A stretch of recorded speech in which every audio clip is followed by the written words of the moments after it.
இன்று 2 கொரிந்தியர் என்கிற புத்தகத்தில் நின்று பவுலுடையாருடைய கொரிந்தியருக்கு எழுதிய 2ஆம் நிருபத்தில் நின்று நம்முடைய மிஷனரி சிந்தை நம்மை கிளர்ச்சி செய்கிற நற்செய்தி பணியை பற்றி அதன் ஆழங்களை பற்றி பகிர்ந்து கொள்ள தேர்ந்தெடுத்திருக்கிறோம். கொரிந்தியருக்கு பவுலடியார் எழுதிய 2ஆம் மடல் நிருபம் நடபடிகள்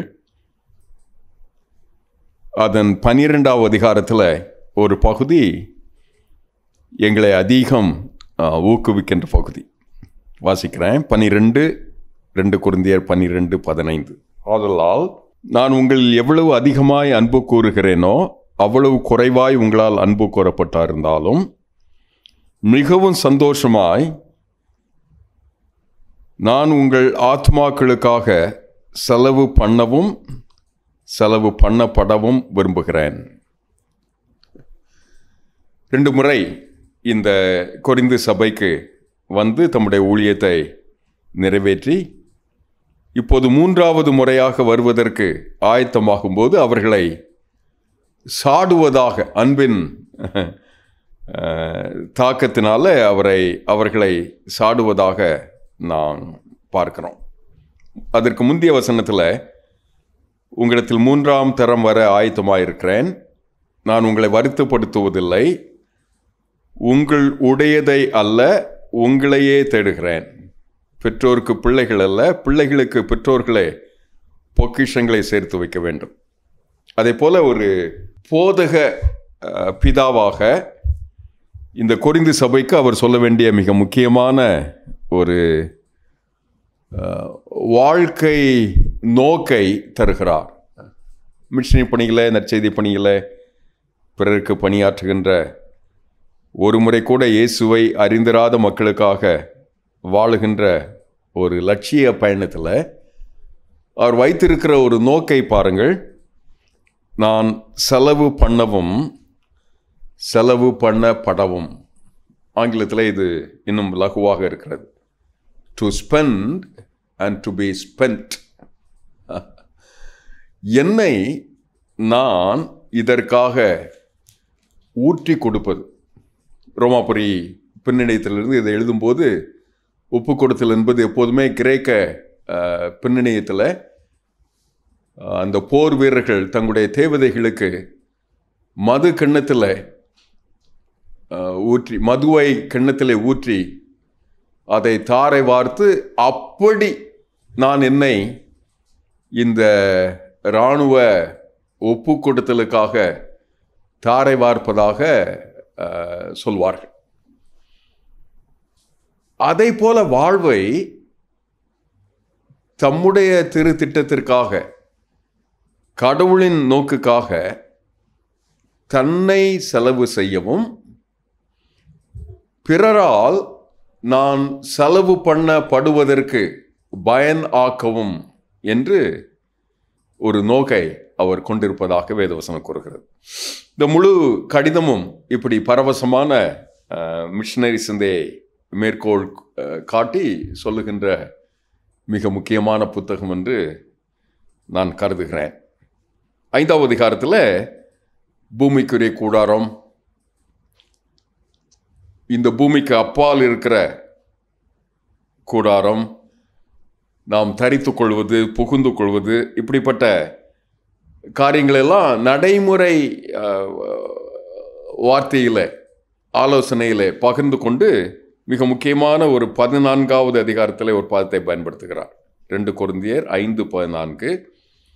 கிறிஸ்துவனுடைய அன்பு எங்களை நெருக்கி ஏவுகிறது.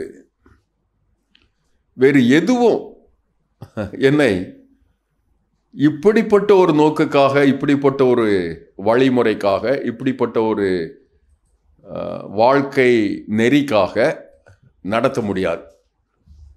கடவுளே வந்து கடவுளின் திட்டத்தை மட்டுமே அவர் நிறைவேற்றுவதற்கு அவருடைய அன்பு மட்டுமே எங்களை இப்படி நடத்த முடியும் என்று ஆதங்கம் செய்கிறார். அதற்கு அவர் சொல்வது, பாவம் அறியாத அவரை நமக்காக பாவமாக்கினார். 5வது அதிகாரத்தினுடைய கடைசி பகுதம். நாம் அவருக்குள் தேவனுடைய நீதி ஆகும்படிக்கு. அடிக்கடி கிறிஸ்மஸ் காலங்களை பற்றி யோசிக்கும் போது பெத்தலையில் இருக்கிற அந்த குழந்தையை போலவும், புன் அணையை போலவும், பாலகனை போலவும், தாலாட்டு பாராட்டு பாடுகின்ற ஒரு பாடலை போலவும் கிறிஸ்தவத்தை பார்க்க சில நேரங்களில் நாம் வியக்கிறோம். தேவனுடைய மனிதன் அதை பற்றி கூறும்போது, பெத்தலையில் பிறக்கும் போதே அவருடைய நிழல் கல்வாரியின் நிழலாக, சிலுவையின் நிழலாக இருந்தது. பாவமறியாத அவரை நமக்காக பாவமாக்குவதற்காக, இப்படி பலி கடாவாக தருவதற்காக பெத்தலையில் பிறந்தார். இப்படி ஒரு சிந்தை இந்த கொண்டாட்டங்களில், கோலாகலங்களில், நம்முடைய வெளிகளில் தோன்றுகின்ற வான வேடிக்கைகளில் இருந்தால் எத்தனை அழகாக இருக்கும்.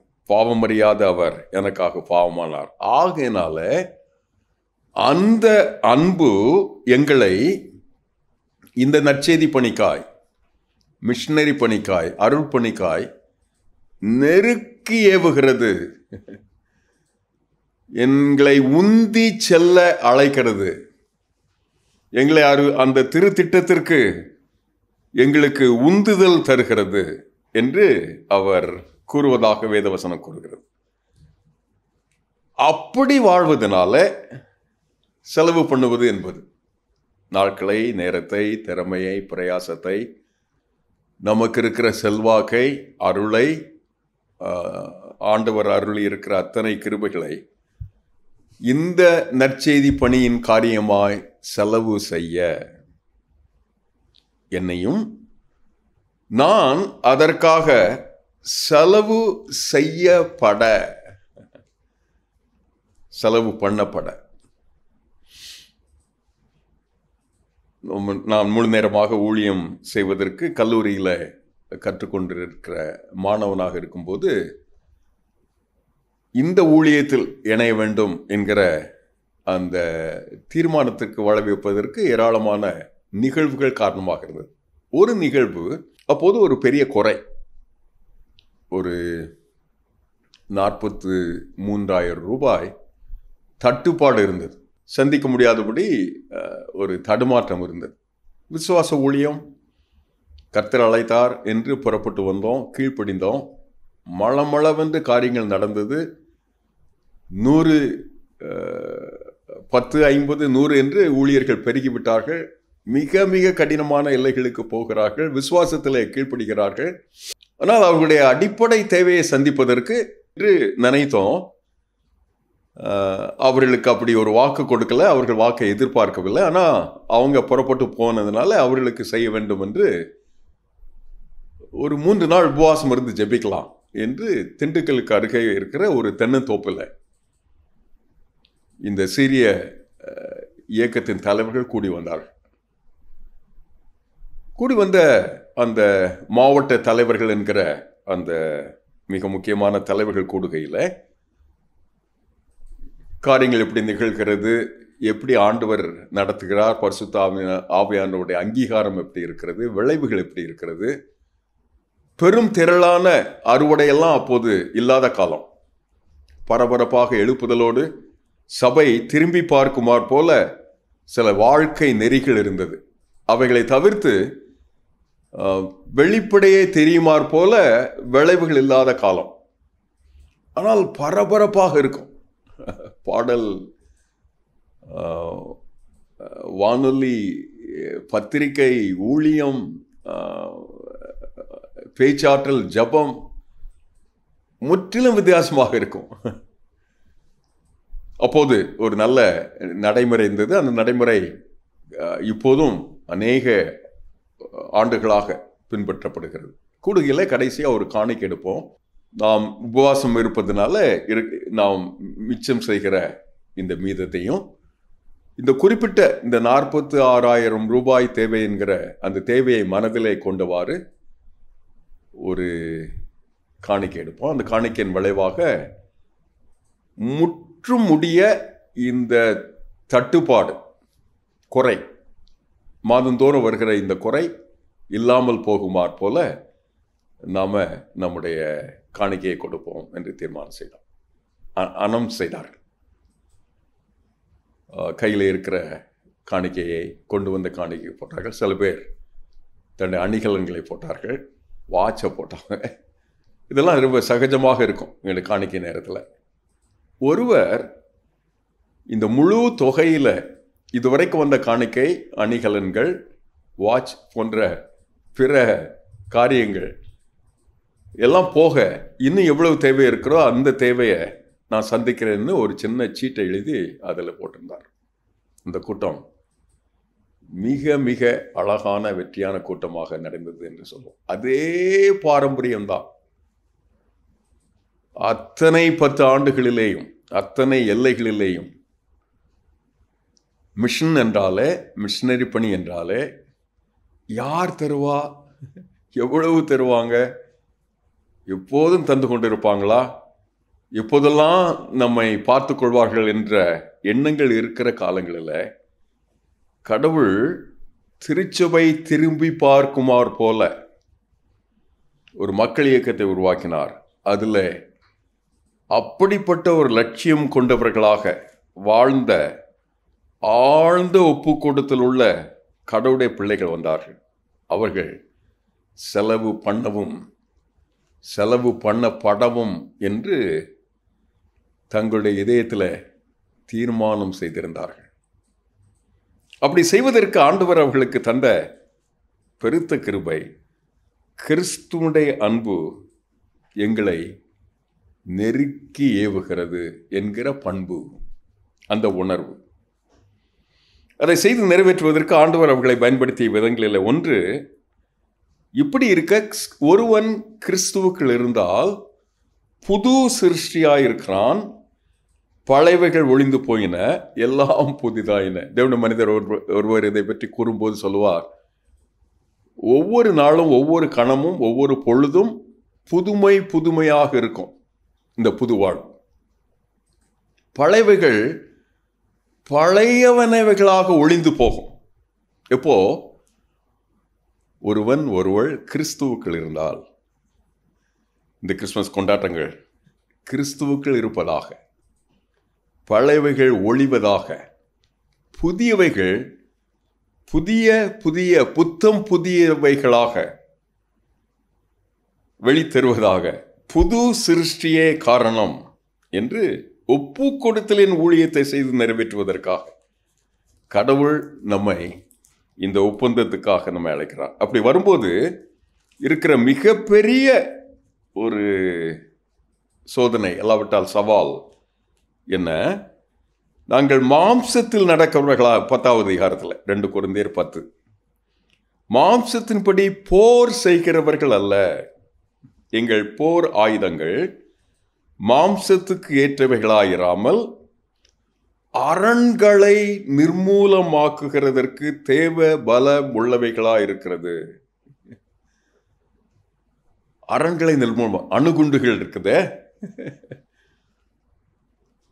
அப்படிப்பட்ட அரண்களை நிர்மூலமாக்குகிற சக்தி படைத்த போர் ஆயுதங்களாக, ஆவிக்குரிய அரண்களாக எங்கள் வாழ்வு தேவ பலம் உள்ளவைகளாக இருக்கிறது.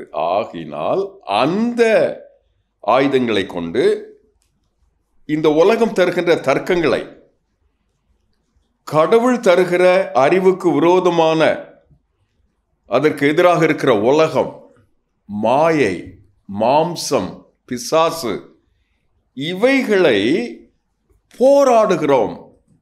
மிஷன் பணியில, நற்செய்தி பணியில கடவுளின் திட்டத்தை, அந்தகாரத்தின் வல்லமைகளுக்கு எதிராக போராடுகிறோம். அது தேவனை அறிகிற அறிவுக்கு விரோதமாக இருக்கிற எல்லா மேட்டிமையையும் நிர்மூலமாக்குகிறது. எந்த எண்ணத்தையும் கிறிஸ்துவுக்குள் கீழ்ப்படிய சிறைப்படுத்துகிறவர்களாக இருக்கிறோம். எப்படி இருக்கு? மிஷனரி பணின்னு சொல்லிட்டாலே, நற்செய்தி பணி, சுவிசேஷ பணின்னு சொல்லிட்டாலே மக்கள் மனதில் பணம் என்கிற ஒரு எண்ணம் இருக்கிறது. ஆஹா, அல்ல.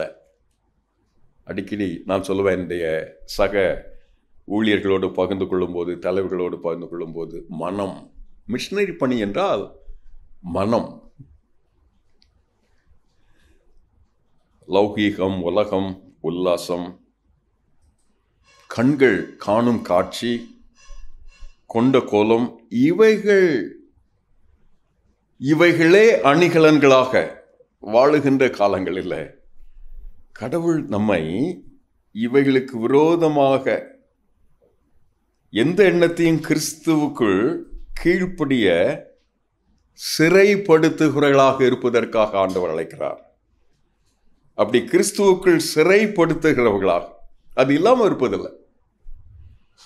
அதை சிறைப்படுத்துவதற்கு ஆண்டவர் அருள் தரணும். பழைய சிருஷ்டி ஒழியணும், புதியவைகள் புகணும், புது புது விதங்கள் உருவாகணும். அப்படிப்பட்ட விடுதலையின் எண்ணங்கள் என்னை வந்து ஆட்கொள்ளும் போது எந்த எண்ணத்தையும் சிறைப்படுத்தும் அந்த விடுதலையை ஆண்டவர் எனக்கு தருகிறார். எப்படி தருகிறார்? போர் ஆயுதமாக தருகிறார், ஆவிக்குரிய அரணாக தருகிறார்.